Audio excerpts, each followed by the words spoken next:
For more than a decade, news organizations have been disrupted by the arrival of large digital platforms like Google. In Canada, nearly 500 media outlets have closed their doors. Thousands of journalists have lost their jobs, and that represents a lot of information that has not been covered by journalists in different regions of the country.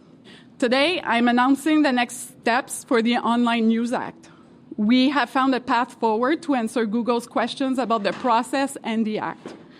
Google wanted certainty about the amount of compensation it would have to pay to Canadian news outlets, and I can say today that Google will be compensating our news organization with $100 million annually, and it will be indexed to inflation.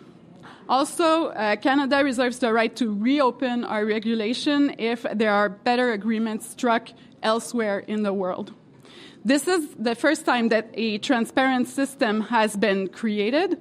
Many doubted that we would be successful, but I was confident that we would find a way to address Google's concern and make sure that Canadians would have access to news in Canada on their platform. This is a historic development. It will establish a fairer commercial relationship between digital platforms and journalism in Canada. And I would also like to point that this agreement is the result of our government's work in responding to calls from the independent news sector.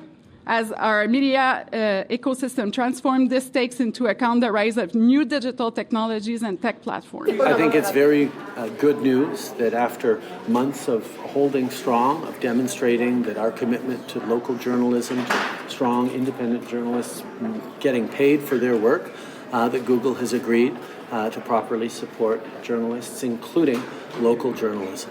This is a deal, an agreement that is going to resonate around the world as countries of democracy struggling with the same challenges that our media landscape in Canada is facing with are going to look at this, and we're very pleased we were there. Unfortunately, Meta continues to completely abdicate any responsibility towards democratic institutions and even stability, but we're going to continue to work positively in those areas.